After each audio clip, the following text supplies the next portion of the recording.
Good morning. This morning we are going to learn about iCloud Basics, which is a topic that I'm sure many of us need to know about, I included.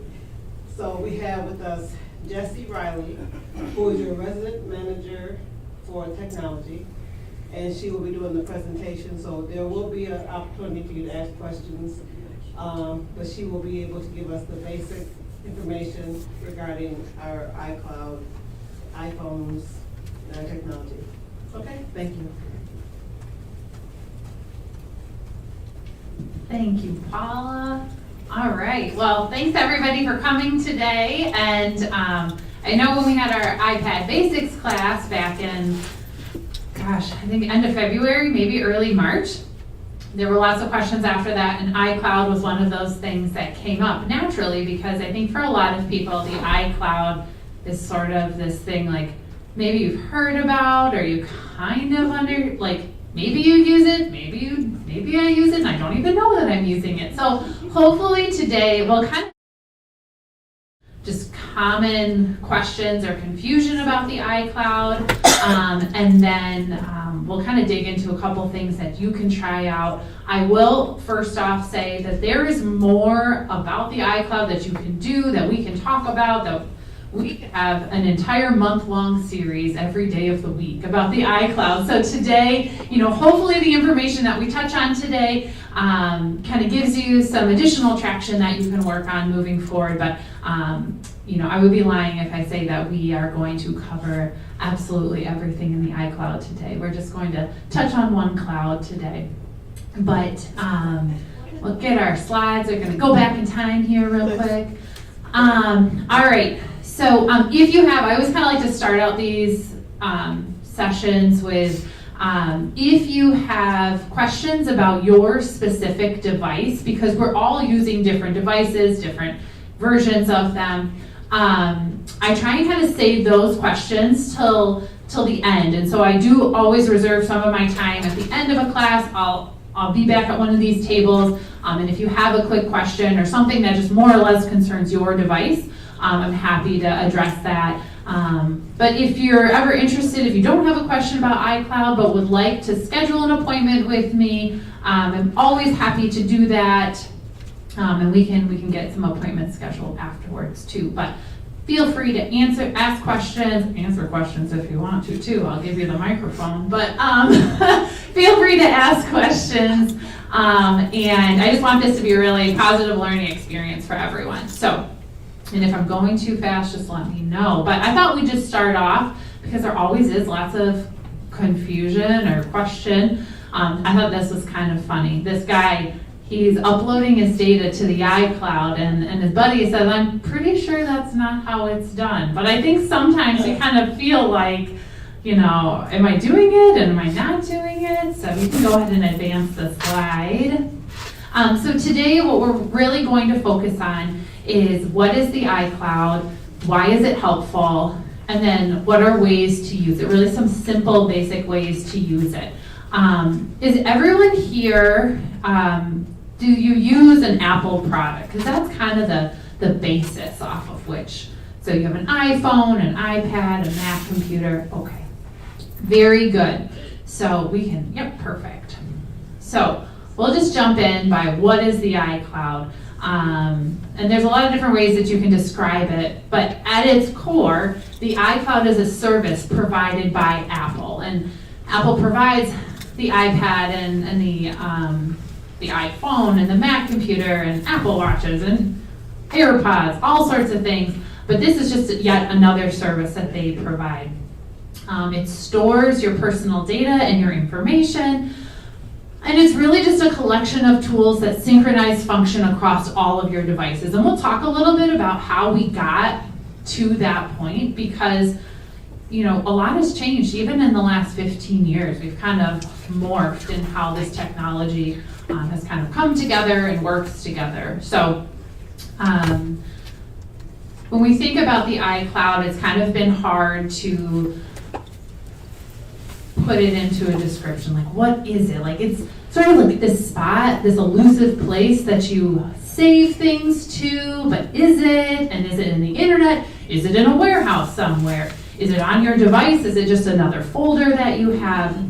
So when you think about the iCloud, you can think about this internet storage facility. So in the internet, there's like a file drawer, and that has all of your things in it. So internet storage facility is kind of what I want you to start thinking about when we start talking about the iCloud. And there's lots of different cloud storage. So we're talking about Apple's form of cloud storage, but there's all sorts of other ones that you might be using at this point. It could be, you use Google Drive or Dropbox. There's lots of different services. So there's not just one cloud opportunity. There's lots of other ones. But today we're just talking about the iCloud, which is associated with Apple devices. Do we have any questions so far? Nobody's got up and is running out yet, so that's good. Okay. She says that So if you have an Apple device, you already have access to the iCloud. And this is something you might know or you might not know.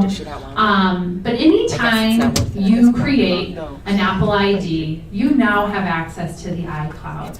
And so a lot of times people will ask, okay, well, how much does the access to the iCloud cost? Because I'm saving things there.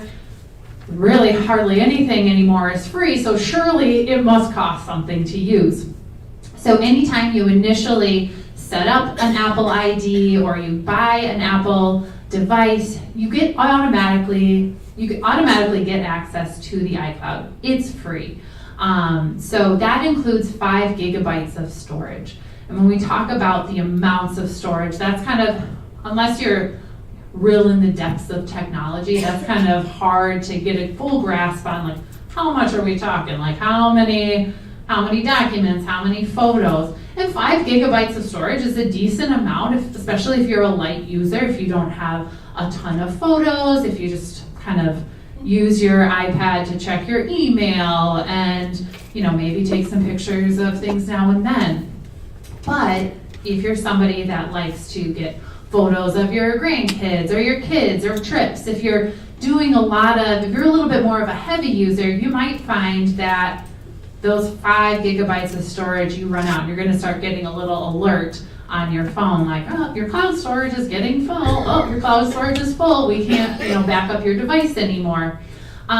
So they give you that 5 off the bat. But sometimes if you feel like you're a little bit more of a heavy user, you need some more space for storage, there's opportunity to upgrade for a really minimal cost. So I won't get too deep into this, but it's just to kind of let you know that you can kind of increase the amount of space within your storage. So Apple has created this iCloud Plus, which is like a subscription plan. So just like anything else that you'd apply, you'd sign up for a monthly fee, you could get some additional storage, 50 gigabytes of storage. That gives you plenty of room for photos. I would say for most people in this room, 50 gigabytes of storage would be plenty. That is 25,000 photos, depending on the size of that photo. And we can get real down into the trenches of photo size, but that's kind of boring. So, but that's 99 cents a month. And if that's something you're ever interested, if you find that that's 5 gigabytes of storage is really an issue for you, I can kind of help you walk through the process of how to increase the size of your cloud and purchase some additional. And then they have a 200 gigabyte, which is, Apple will say that 200 gigabytes of storage is perfect for the heavy user or a small family. So you kind of put that into perspective a little bit. And then you got the big one, 2 terabytes of storage, which would be more storage than probably all of us combined would ever need. But if you feel like that's something that would suit you well, you can sign up for that, and that's $9.99 a month. So really, storage space is not all that expensive, but at its base, at its foundation, you get access to the iCloud with 5 gigabytes for free. There's nothing you need to do beyond. They give that to you right off the bat. Any questions about that? Yes. What about taking it off of the cloud and storing it on a So, so you can do that. So the question was like, what if you don't want it on the cloud and you take it off and you can store it on like a USB drive or an external hard drive, some form of like external option, and that's certainly something that you can do.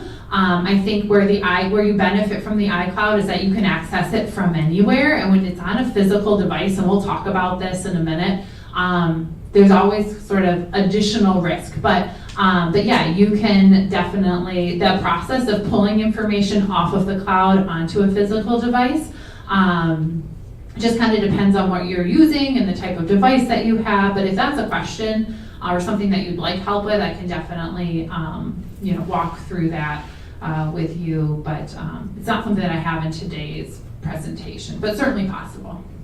But then the next question, before we kind of get into the who, what, when, where's, and whys of this, is people are always curious about security. And so I'm saving all of my information up here in the cloud. Okay, can anybody get it? Like, how safe is it? Could somebody just log in and stumble into all of my information? The information is secured because of encryption. And so Apple takes this really seriously. They utilize an end-to-end encryption process. And what that means is that provides the highest level of security. It means that if I am putting information on my phone and sending that to the cloud, during its transit process to my cloud, it's encrypting that information, and then if anybody were to try and pull that down, there's a unique key that is created based on my Apple ID and the device that it's being used, so that even if where it's being stored, if for some reason they tried to decrypt that, they couldn't, because they don't have my phone and they don't have my Apple ID. Now, that being said, there's caveats to everything, and I always feel like as fast as technology is evolving and we're doing really great things, there's always those that are using their super tech skills for not great things and trying to undo those. So I would definitely say, Apple iCloud storage has very high level security. You don't hear about it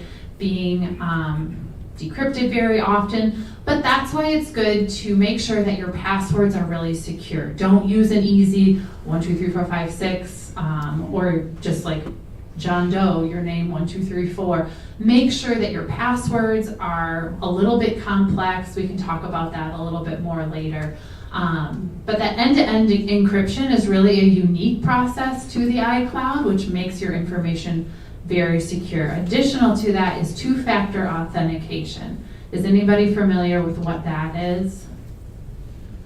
Okay, so we're going to talk here in a minute about how not only can you access the iCloud on your phone, but you could go on a website. So yesterday I go to Icloud.com, I go to log in, and it says, ooh, we're not familiar with this browser. So we're going to send a code to your device, and assuming it's you, you'll have that device right next to you, you'll be able to take that 6-digit code, put it into your computer, it verifies that it's you, and then it allows you to trust that new device that you're accessing it from. So that two-factor authentication is something that's being utilized more and more. We use it here at Holland Home, our email. So the first time we logged into our emails on our phones, it said like, whoa, this is brand new. You're going to have to give us your phone number. We're going to send you a code. You're going to have to put it in. It's just that additional layer of security, which can be kind of a pain sometimes, especially if when you created your Apple ID 5 years ago, you utilized a phone number that maybe you don't have anymore. So that can get a little bit sticky, but all in all, it's really beneficial. It provides you the assurance that your information is secure.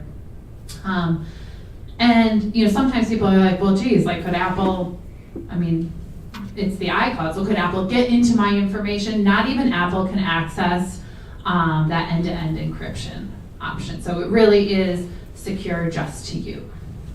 Any questions before we kind of move? Yes? Is that a 6-digit code for those of us with dementia? No, seriously. Yeah. Is that 6-digit code right there so you can just look at it? Yes, so if you're using two-factor authentication, yeah, that's a great question. So the question is, is that six-digit code that you need to enter when working through that authentication process, is that right there? And yes, it stays right there on your device. It'll actually pop up on a little screen. So yesterday when I did it, I actually had a little map pop up, like a device in, Coopersville, Michigan is trying to gain access. Is this okay? It then gives you the code, and then that stays up until you cancel it out. So it's not just like a 10-second countdown where you gotta fire it away. You do have time. It does stay kind of nice and big on the center of your screen. Yeah, great question. Any other questions before we jump into the whys of it? Okay. Oh yeah, we can just skip this. This was just pretty people typing on the computer, but awesome. So why use the iCloud? So when the first thing, most of the time when you ask people, okay, well, what would be the benefit of using the iCloud? Most people would say storage, because you want this additional place to store. And that really was the root of the benefit behind iCloud. Before there was iCloud, we're gonna take a walk down memory lane here real quick. How many people have utilized Apple products for since the early 2000s? We have like devout Apple users, all right. So, do you remember Mobile Me? This would have been back in the early 2000s. So before the iCloud, there was Mobile Me, and that was kind of that first step into the world of this digital storage option. And then in 2011, the iCloud came into play. And around that time, that was shortly after the first iPhone came out, which was like 2008. And when you had this iPhone, you also had a computer. And how do you keep your information between those kind of similar? So, you take your cord, you plug it into your phone, you plug it into the computer, and then you take that information off of your phone and you back it up into your computer. So you'd always have this imprint of kind of a current status of your phone. That way, if it got run over by a semi in the street, you could pull that information back. But it was kind of a process. You had to have a program on your computer, you had to have the cord, you had to have kind of all of these things. But that was okay, because at that point, it was just your primary computer and your smartphone. And then around 2011, the iPads came into play. And so now we are starting to have multiple devices. And so that's a whole lot of plugging in and syncing up to your computer and plugging in. And so Apple was kind of like, there has to be a better way to make sure that all of these devices are moving in step with each other, but are also storing that information. So, the first thing is just, storage is a huge benefit of utilizing the iCloud. And before we kind of move into talking about synchronizing your information, I oftentimes get a lot of questions between storing information on your device versus storing it in the cloud, and sort of what is the difference there. If I were, say iCloud didn't exist, and so all my information, my photos, my everything are just saved right here on this device. If this ended up in the toilet, because that's happened to me before, then all your information is gone. So if it's just saved locally, you run that risk of something happening to it. But if you're backing your information up to the iCloud, this could fall in the toilet. And while that would be a catastrophe, because you would need to probably get a new device, your information is saved in a different spot, so that when you do get a new device, you can take that storage and put it on the new device. So that's kind of I always like to just pause a second and differentiate between local storage and cloud storage, because local storage means you're storing it right on your device, whether that's your iPad, your cell phone, your computer.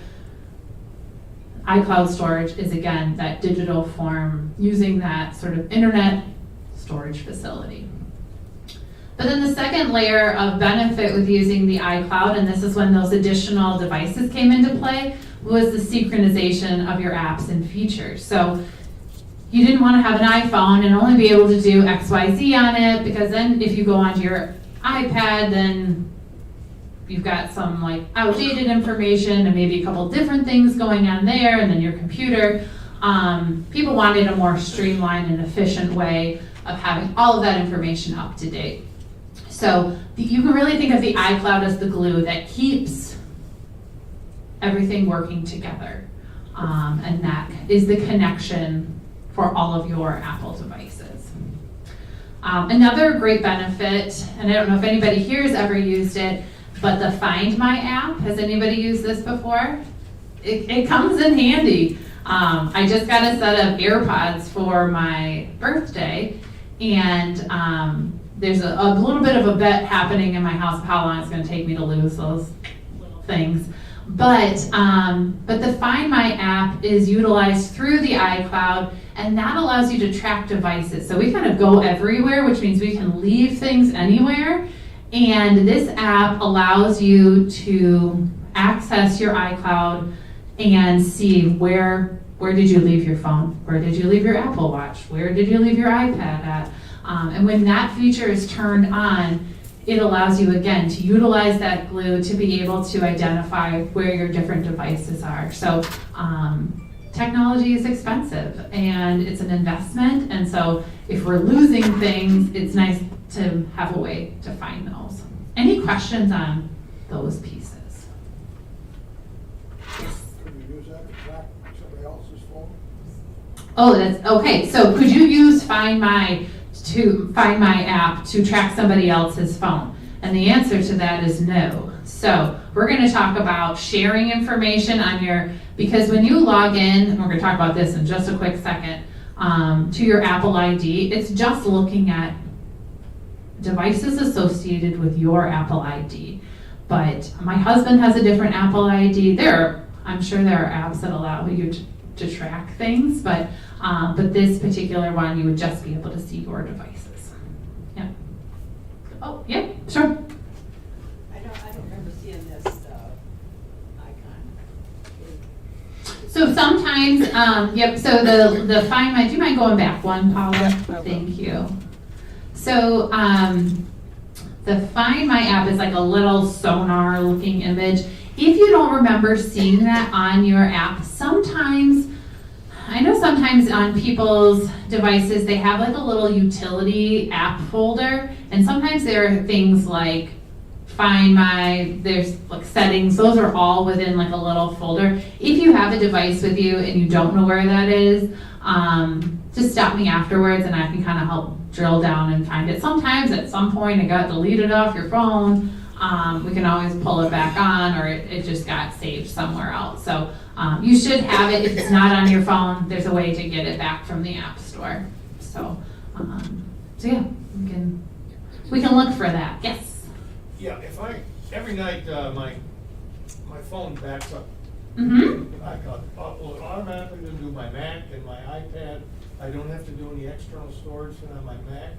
Yeah, so the question was, his phone automatically backs up at night, and does that mean he has to do that for all of his devices in his Mac? So if you have your iPhone and your iPad set to automatically back up at night, it will take care of that. The Mac is a little bit different. I don't actually have a Mac computer, so what I have found is that there isn't a way to take your Mac information and back it up into the cloud. There are other methods of doing that, but it would be different from your iPhone and your iPad. There are certain pieces of information, but taking like a whole snapshot of your Mac and backing it up is not something that the iCloud is currently capable of doing. Yep. Mm-hmm. These are great questions. Oh, yes. With that app, you also, if you want to, it says you can share locations. Mm-hmm. Yes. Yep. So with that Find My app, you can share your location but you wouldn't automatically be able to like put in somebody's, information and track them down. That would be a little scary. But you could, if you wanted to add somebody, they would then have to allow you to do that. But yeah, there's ways to share in sort of a controlled environment. All right, we can go to the next thing. Yes. Jesse, you may get into this later, but Mm. I have an iPad mini. Yep. Which means I have an iCloud. Yep. Could I directly go from a Samsung phone to my iPad mini to get to the iCloud? Oh, that's such a good idea. That's such a good question. So he's wondering, can he go from his Samsung phone to his iPad mini to get to the cloud? We're going to talk about different ways of getting there. So hang on, because we're soaring through the clouds right now, and now we're gonna we'll get into that right now. So perfect segue. Thank you. So as I mentioned, if you already have an Apple device, Apple devices, you have to create an Apple ID. So if you think back to when you got your device, it prompted you to create this account, which is called your Apple ID. So if you have an Apple ID, you have access to the iCloud. That's kind of created naturally there.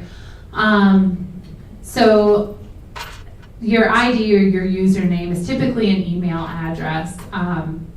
Most people use their personal email because that's just typically what you use. If for some reason, I know there are some people, there's some weird nuances with Apple IDs, but if it didn't accept your personal email because maybe somewhere 10 years down the road, ago, it was used in association with another Apple ID, or you just don't want to use your personal email, you can actually, one of the benefits of the iCloud is you can create your own email address. It could be jessie.riley@icloud.com. So there's that option, but it's always, that username is always an email address, and then you create a password. And this is really your gateway. This is what creates that connection between all of your devices. So there's a couple different ways once you're logged into your Apple ID. So, and just to be clear, say I had an iPhone here. Okay, that's weird. I had an iPhone here. Come on. Is this dying? Okay, keep going. Okay, so you have an iPhone here, an iPad here, and say you have a Mac computer. Each of those requires a login. If you have an Apple device but you don't use an Apple ID, it'll still function. You can still make phone calls, you can still do certain things, but at some point without an Apple ID, you're really limited. The Apple ID itself, and we talked about this in iPad Basics, is really your golden ticket to utilize the full spectrum of Apple services. It allows you to download apps, music, all of those things. But that's also the key to synchronizing all of your devices. So just kind of want to put that out there. You would use that Apple ID to log into all of your devices so that the iCloud works at connecting everything together. Does Apple have that information if I've forgotten it? Great question. So does Apple have that information if you forget it? Because the struggle is real in the password department. It is just hard to keep track of everything. So they will prompt you to, and Paula, if you don't mind going back, I think it's 2 slides. Okay. One more. Oh, it's kind of small. But if you forgot your password, they won't just give it to you, but you can prompt to say, I forgot my password, and it will walk you through some steps. That's when that 2-factor authentication comes into play. They'll probably say, okay, put your username in, you put that in. It may ask you a question, kind of depending on how you set up your account originally, but ultimately you'll get a code or some type of confirmation sent to you so that you can proceed with resetting it. And that usually works really, really well. The only time I've seen some real struggles is if you have a family member that sets you up with an Apple ID. If you're just getting your device for the first time and you have a grandchild helping you set up, and they put their phone number as that verification phone number, then things get a little wonky, because unless they're right there, at that very moment that you go to reset your password, it's gonna send a message to them, and if they don't pick up the phone when we call, then we're kind of limited at that point. So if you are kind of thinking about, if you know that you had somebody help you set up your Apple ID originally, or you know maybe that in fact is a situation that you have where the verification contact information is that of the person who helped you set it up, let me know and we can kind of get that sorted out, just so that if you ever do forget your password, you're not, you're not kind of riding the struggle bus there trying to get passwords reset. But there is always a mechanism to remember it. And even in the worst case scenario, you end up just having to call Apple support, and they walk you through some steps as well. So not all hope is lost, but I would highly suggest when you set up your Apple ID, make sure your contact information is there and that it's something that you're going to keep so that you can easily reset your password. Any other questions? Okay. Sorry, Paula, I'm kind of jumping all over. Ooh, go back. Is it back? Yep. One more? So we're first going to talk about just how to access the cloud. And so again, this might be real basic, but I think it's really important groundwork to lay. So you can access your iCloud and features of that from your iPad and your iPhone. And you would do this simply by tapping on your settings wheel. That's the little gray cog app. And you would tap on that. When it opens up at the very top of that page, you would see your photo, if that's something that you added, but you would see your name right there. And then you would tap on your name. And that's going to open you up into another set of options.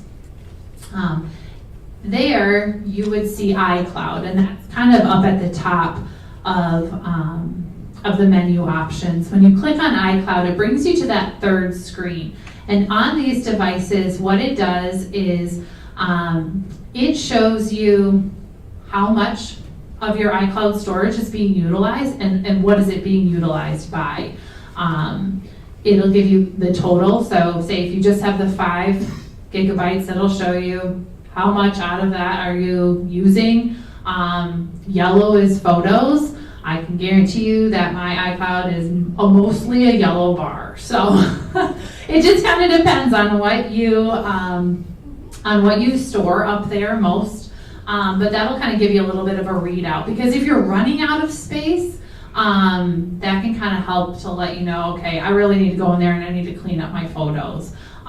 Or I have all these apps that are taking up space, but I don't ever use them and I don't know why. So you can turn those off. So below that little colored bar, you've got all of these little toggle switches. And so you'll have all of these Apple apps below it. Those, we call them native apps because they came with your phone. They were designed specifically for your phone. And if you want the iCloud to track that information, if you want your mail, your text messages, your contacts, your calendars to all be synchronized, you would want those little toggle switches to be turned to green, because then the iCloud is backing up that information for you.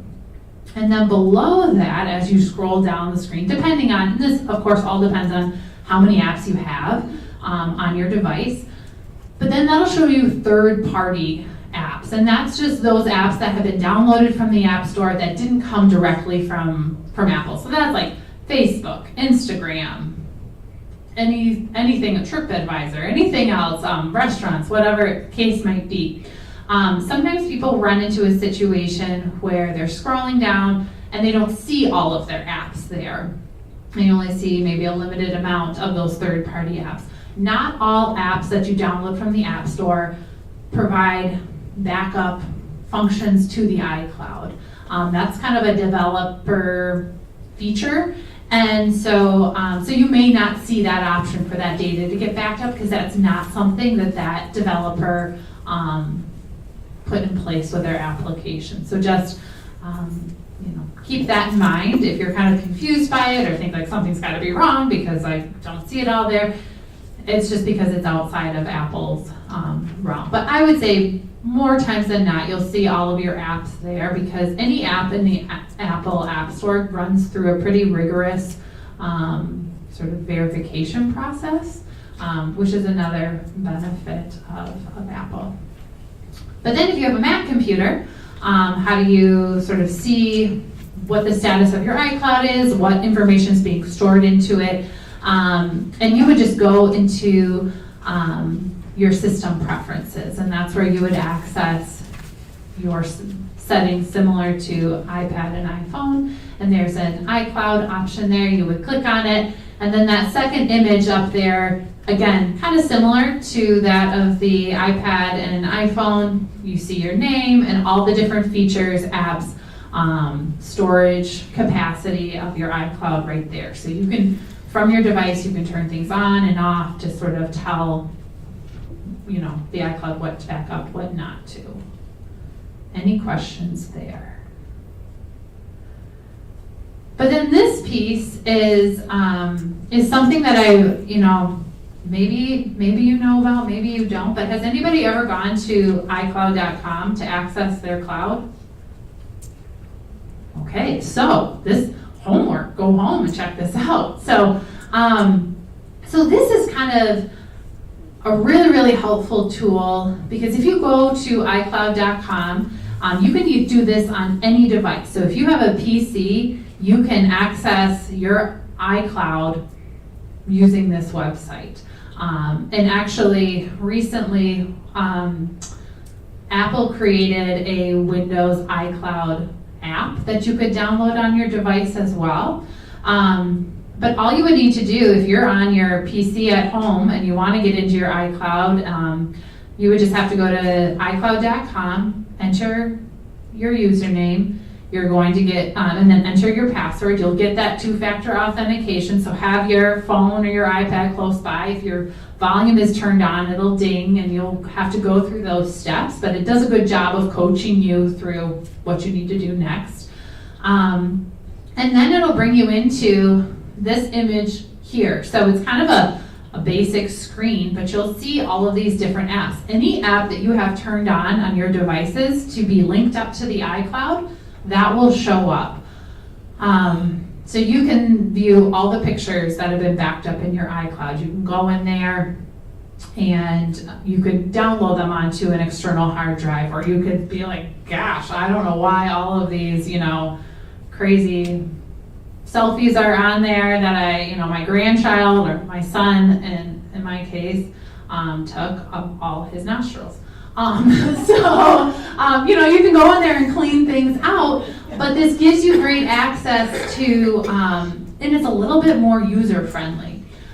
So it gives you access to all of those apps. If you utilize the Mail app on your Apple devices, you can actually go in here and access your mail from there. If you use Contacts on your Apple devices, this is a great way, a little bit more user-friendly, I think, to add new contacts, delete contacts, add groups of contacts. Because if you kind of think of this as sort of, iCloud.com is sort of at the top, and it will push information out to your devices. So if you change anything on this website, you add, a church group to your contacts, because it's just a little bit easier to do it by typing on the computer than it is maybe on your phone or your iPad. That contact information, as long as your contacts are connected to the iCloud, will get pushed out to all your devices. So this is maybe a little bit more, if you find the touchscreen component of some of these devices challenging, this can be kind of a more traditional method of adding information to your Apple devices through the use of the iCloud. We're going to go back one. Sorry. Okay. I'm going to stay there for just a second. You can also access, has anybody here ever used, Keynote or Numbers or Pages or anything like that with Apple? Yeah, like Apple users will tend to use that over Microsoft Office and things like that. But because you have, so on your phone or your iPad, using, the PowerPoint presentation is maybe not overly user-friendly, but if you come into your iCloud, you can actually use the notes. Numbers is Apple's version of like Excel, and Keynote is PowerPoint, Note or Pages is like Microsoft Word. But you can come on here and you can create those documents using these applications, web-based, sort of in the cloud. Does that make sense? Can you really find friends? Can you find, what was that? Find friends. Yeah, there's that find friends option. Yep, if that's turned on, you can find friends on your iCloud, absolutely. But then say you're traveling and you don't have your iPad with you, but you lost your phone and you can't find it now, log into iCloud.com. It's going to show you right there where your device is. It'll pop up a map. I did it yesterday. It popped up a map in my Chrome browser and showed me exactly where my phone was in the house. So that's a great option too. If you're traveling and you need to get access to something, you can access iCloud.com, and that gives you a pretty robust experience. Okay. Question. Yes. Did I hear a little while ago you cannot take photos from your PC or Mac and put them on iCloud? It's only the other way around. You can only download and upload. Yeah, so these photos, that's actually a good question. So these photos are all things that have been backed up. So I believe with the iCloud accessing it that way, you would just be able to pull them down out of it versus adding new photos to it. But honestly, I would need to look at that because I didn't look specifically at that process. So stay tuned, and I can, when we wrap this up, I can double check and let you know. I know that you can share documents through the iCloud as well. So if you've created something or you have something on your phone, you can send it out as well to other people. You would just have to share that document. But adding photos directly to the iCloud from the browser, I'd have to double check. Great question, yes. And also from an Android phone, can you upload to that iCloud? Yes. So the Android is a little bit more fussy with the iCloud because from an Android phone, you would have to access it via your browser. But there seem to be a lot of nuances with that, and I didn't go real deep into the methodology of that. But if you are an Android user and that's something that you're kind of wanting to sort of cross in between the two devices, let me know, and I'm happy to schedule an appointment with you, and we can kind of walk through what that would look like, because the devices are all a little bit different and they each kind of had sort of a different custom process for that. But I can definitely look into that for you. Yeah, no problem. Great questions. Any other questions right now? Okay, so, and like I said at the beginning of the presentation, in its original form, people, when they think of the iCloud, they just think of it as this backup opportunity, just backing up the most recent component of your phone. And for most people, that's just an automatic process. You probably have your phone set to that. And so your phone kind of just does, as you mentioned, every night just kind of uploads to the iCloud to make sure that if your phone was lost and you bought a new device, you could pull all that information down, restore your phone to what you had before. But a good way to check to see what your current setting is again by going into your settings, tapping on your name, going into the iCloud, and then you've got this option called iCloud Backup. And you'll either see it says on or off, but you can tap on that option. It brings you to another screen. And then what you will see at that point is your backup turned on, automatically turned on? If that little top square is turned green, that means at night it's just going to automatically back up. If it's not green and it's gray, then that means you at this point are manually updating your iCloud. You would have to press the update or backup option on the app to put that out into the iCloud. So there's kind of, some people just want their phone to take care of, their device to take care of it, and that's certainly fine. Other people want just a little bit more of a control mechanism, or you know, your iCloud's out of storage and you haven't taken care of that and you're sick of getting the notifications that we can't back up your iPhone because your iCloud is full. You can turn that off as well. But there are a couple really important things to know when you do have that automatic feature set. So if you want to switch the slide. So it has to be plugged into power, has to be connected to Wi-Fi, and the screen has to be locked. And those three things are what allow that backup process to take place. If one of those is not in place, it will not back up. And so sometimes I get calls from people that are like, well, my phone's not backing up because, and I don't know why, I have it set to automatically back up. But the environment kind of has to be primed for that. Your phone has, and the iCloud has to know, like, we're not going to get midway through this backup and then lose internet connection, and then things get kind of squirrely. So if for some reason you've noticed, you know, you have it set to automatically back up, but it hasn't been doing it, you know, make sure that the timer on your screen is set to lock at some point, or even press the lock button on the side of your device, and that just blacks the screen out to so that it's just not open for you to utilize. And then I have, you know, sometimes I've worked with residents that don't have Wi-Fi in their apartment, but they have an iPhone, and they're like, well, it's not backing up, but it needs that reliable source of internet connection to be able to back up. So in that case, you know, you can always come into a common area here at Holland Home where there's Wi-Fi provided. The backup can take a little bit, kind of depending on how much information you have, but that could at least solve your momentary Wi-Fi issue. But yeah, it just needs to make sure that nothing weird is going to happen with the phone. And we kind of talked about this just a minute ago, but things you can do with iCloud.com. I mean, you can access your emails, your photos, your contacts. You can share documents with other people. And through that sharing, you can allow them to edit a document, just view a document. There's a lot of different options that you can do by just clicking that iCloud drive. So there's lots of different options there. And then next slide.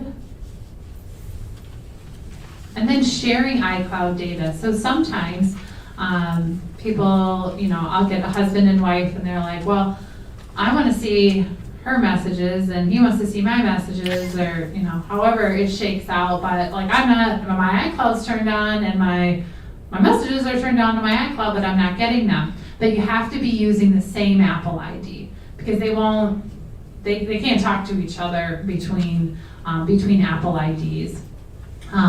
But there is an option with the iCloud Plus subscription. So that's that additional storage information we talked about way at the beginning. And it's called family sharing. And this doesn't really allow you access to things like you know, messages, contacts, calendars. But if your family is wanting to, you know, say your kids are like, oh, well, you know, we needed extra storage for Tommy and Susie, and, you know, do you want some more iCloud storage? You can actually add up to 5 family members on, say, like 2 terabytes of storage, and that you all can utilize some additional storage for a really low cost. And when you share that iCloud storage, you can get access to movies, videos, files, apps, TV shows, books, those types of things that the other people in your sharing group have. So if my mom downloads a video, I too can watch that video as well. So if that's, you know, some families, they do a ton of that sharing, others not so much, but I thought I'd put it out there. It's just kind of an interesting option when it comes to sharing in the iCloud. There's ways you can interact with others, but there are certain things just due to security and just the general structure of an Apple ID that you can't share the information back and forth. So that was a lot of information. Hopefully it was helpful. Any questions? Yes. Having your phone plugged in Mhm. all night, I've heard that if your battery is already fully charged and you remain it plugged in, that lowers the life of your battery. Yes, yep, so the question was, in regards to having your phone plugged in all night, if your battery is full, does that potentially sort of shorten the lifespan of your phone? And that is kind of a concern. If you should always kind of let your battery sort of run lower, plug it in, I think, whether or not, you unplug it at some point in the night when you're up, I don't know how much it affects it, but I guess I would, if you find that, your phone hasn't updated in a couple of days, maybe make sure that it's plugged in. I wouldn't leave it plugged in every night, all night long. But you can kind of, I'm not sure, over the course of the phone, I think things on our phones run out quicker than the battery probably. That would make it unusable. But depending on how often you want your phone backed up, if it's worth it to you to back it up every single night, then I guess that's a risk you run of having it plugged in every night. But, if it's every couple of nights, I think you're probably okay. But maybe just let your phone run down during the day, let that battery run down so that it has more to charge at night and kind of can increase that memory a little bit. Good question. Yes. How about the cord free to contact the pads, just lay the phone on, Mhm. same thing? Same thing, yeah. If you have a wireless charger, so if you have a newer iPhone, there are just those wireless chargers that you set your phone on. There's like a little battery spot in the back of your phone that it senses and it charges. But regardless if you use that or if you use an actual cord to plug into, either of those, it'll sense that there's charge going into the battery that has a reliant power source. Yep. Any other questions? Oh, yes. How long does it usually take to back it up? If we plugged it in for an hour, then is that good, or? Yeah, so the question is how long does it usually take to back up? It kind of depends on how much information you have to back up. My phone takes quite a while, because like I said, I have lots of pictures. But it can take anywhere from, 15 minutes to 2 hours. It just kind of depends how much information you have. And the same goes for if you're restoring your phone. So if you've gotten a new device and you're pulling that information down out of the cloud, sometimes people kind of freak out because initially they don't see all the information. They don't see all their photos or all their contacts. Sometimes that can take up to 2 to 3 hours. I've even seen it take 6 hours to pull all the information. So it really is just dependent on how much is having to get carried over. Does it keep backing up everything from the day before, or if you've already backed that up, it's only backing up? Yeah, so the question is it keep backing up from like days before? So it's just backing up from that date. So from the last backup, it's backing up to the new backup. Does that make sense? So if you backed up on, if you backed up on Monday and then it goes to back up on Tuesday, it's just going to back up whatever was new starting after the last backup to current time. Yeah. Yes. Is there an indicator on the device that tells you that it's done back? Yes. Yeah. There'll be like a little, there's like a little dial that'll let you know. Yep. Yes. I have a iPad that's coming close to 10 years old, and I also have a Apple computer. I'm trying to combine all of one and buy something. Yeah. And I want to know what your suggestions. I'm thinking about maybe a tablet, Mm-hmm. and then I don't need either one of the other two, right?